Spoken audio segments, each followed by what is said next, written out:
Hey everyone!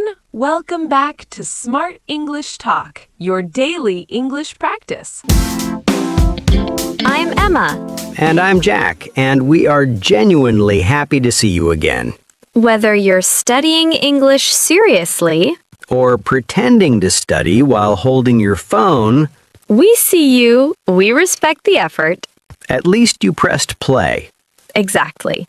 And before we jump into today's topic, quick reminder, if this podcast helps you improve your English speaking naturally, follow it and share it with one friend who also wants to sound more fluent.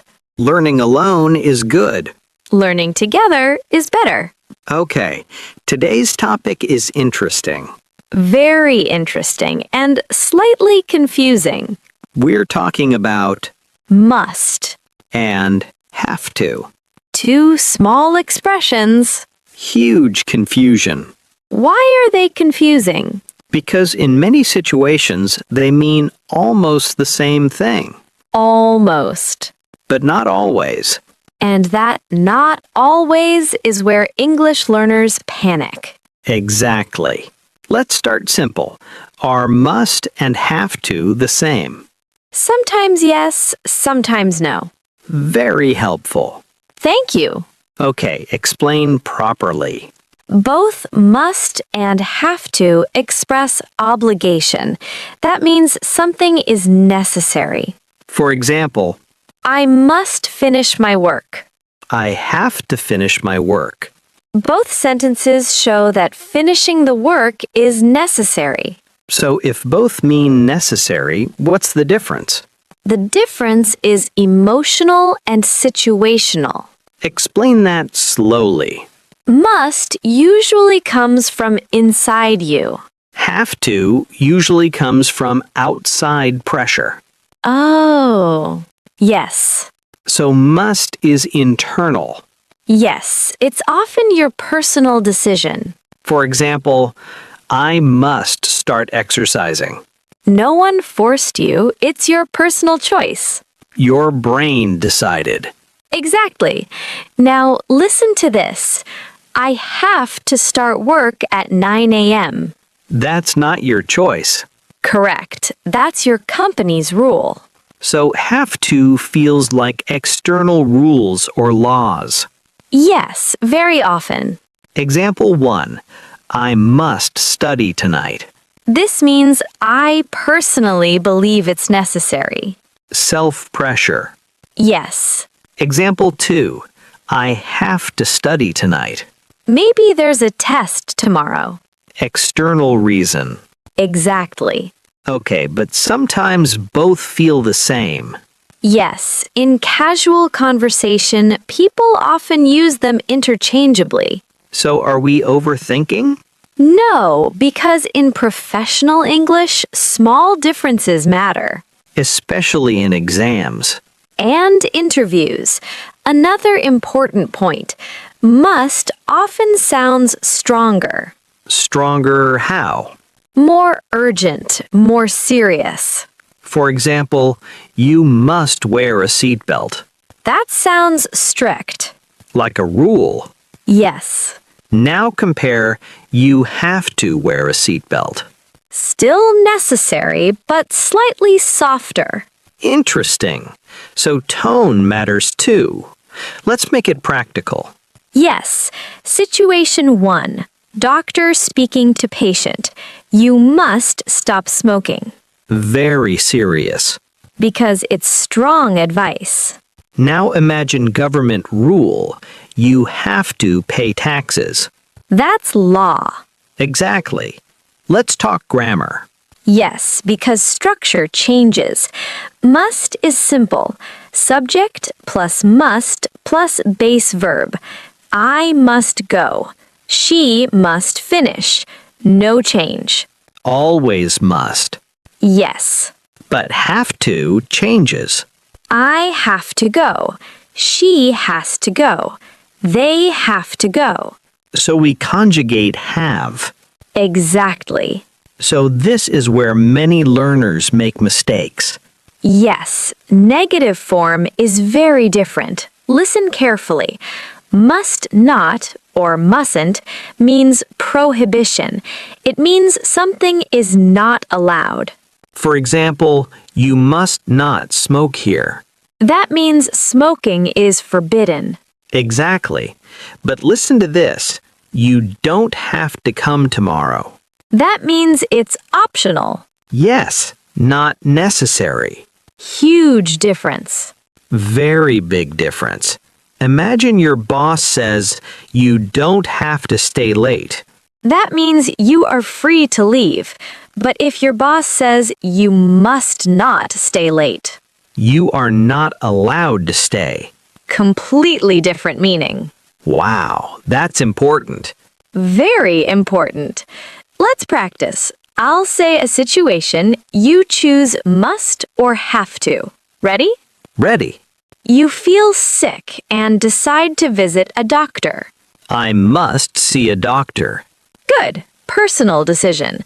Now, the law says drivers wear helmets. Drivers have to wear helmets. Correct. See, you're improving already. In daily conversation, which one is more common? In daily conversation, have to is more common in American English. And must? Slightly more formal or serious. So if I say to my friend, I must leave now, It sounds dramatic. like I'm in a movie. Yes, many native speakers would say, I have to go. More natural. Let's summarize clearly. Must equals strong obligation, often internal, serious tone. Have to equals external obligation, rules, laws, common in daily speech. Negative must not equals prohibited. Don't have to equals not necessary. That negative difference is the most important. Yes, if you understand that, you're already ahead. All right, now things get serious. Yes, because in part 1 we covered the basics. Internal versus external obligation. Strong versus normal tone. And the dangerous negative difference. Exactly. But now we're moving into the advanced zone. Yes, because must is not only for obligation. Oh, yes. Must also has another very powerful meaning. Logical conclusion. Exactly. Okay, explain slowly. When we use must to show logical conclusion, we are not talking about obligation. We are talking about deduction. Meaning, When you are almost sure something is true based on evidence. For example, the lights are off. They must be asleep. so you're guessing but strongly. Yes, it's a strong guess based on facts. Another example. You studied all night. You must be tired. That's not a rule. No, it's logical thinking. Can I say you have to be tired? No, Why? because have to is only for obligation, not for logical conclusion. So this sentence is wrong. She has to be at home when guessing. Yes, if you mean guessing. Correct version, she must be at home. Ah, that's a big difference. Very big. Let's act a small scene. Okay. You knock on someone's door, no answer. The car is not there. What do you say? They must not be home. Perfect. Not don't have to. Never. Okay, now what about the past? Yes, this is where many learners get confused. There is no past form of must for obligation. Wait, what? We don't say musted. Obviously. So for past obligation, we use had to. Example. I had to work late yesterday. So yesterday equals had to. Yes, you cannot say I must work late yesterday That sounds wrong.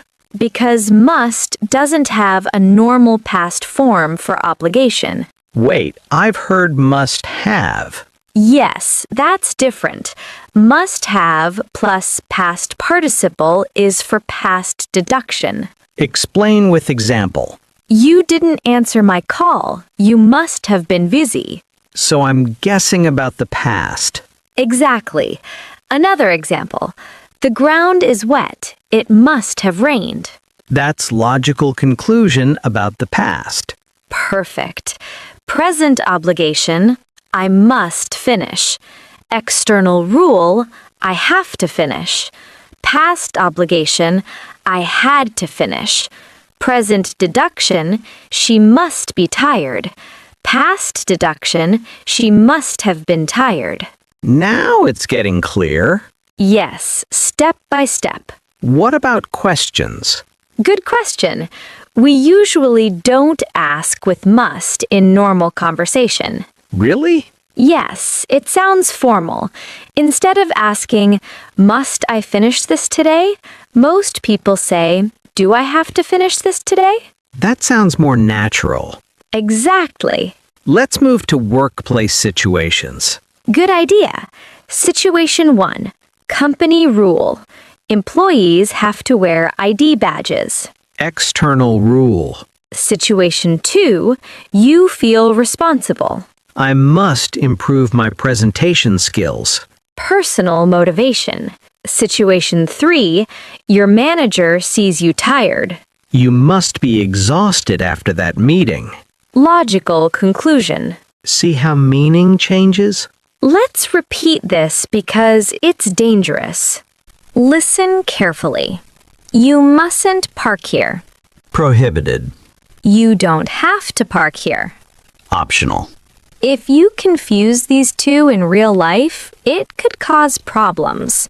Big problems. There is also emotional strength. If a mother says, you must call me when you arrive. That sounds serious and caring. If she says, you have to call me when you arrive. Still serious. But slightly less emotional. Interesting. Must sometimes carries emotional intensity. Let's test you. Situation. You see dark clouds. It must rain soon. Close. Correct grammar. It must rain is not natural. Better. It must rain soon is okay, but more natural. It must be going to rain. Ah, yes. Next situation. Yesterday you missed the bus. I had to take a taxi. Perfect. Next, teacher rule. Students have to submit homework on time. Excellent. Why is this topic important for fluency? Because modal verbs show confidence in speech. When you use must, have to, had to, and must have correctly, you sound natural and advanced. It's not just grammar, it's control. Exactly. Many English learners understand the rule, but when they start speaking, they panic. They freeze. Their brain suddenly becomes empty, and then they think, oh no, should I say must or have to? What if I say it wrong? And that fear blocks fluency. Yes, and that's why this final part is about automatic speaking, not overthinking, not memorizing rules again, but building instinct. Because real English is not spoken from grammar charts, it is spoken from habit. So let's build that habit right now. Imagine this situation. You are talking to your friend. Your friend says, I feel tired all the time. What would you say? You would probably say, you must rest more, not you have to rest more. Why? Because it's your strong personal advice. It comes from your heart. Exactly. Now change the situation. Your friend says, my company says I need to submit a medical certificate. Now you would say, oh, then you have to go to the doctor. Because it's an external rule. The company requires it. Feel that difference. One is emotional, one is structural. Good. Now let's go deeper. Sometimes learners use must everywhere because it feels simple, but native speakers don't overuse must. They often prefer have to in daily conversation because it sounds more natural and less dramatic.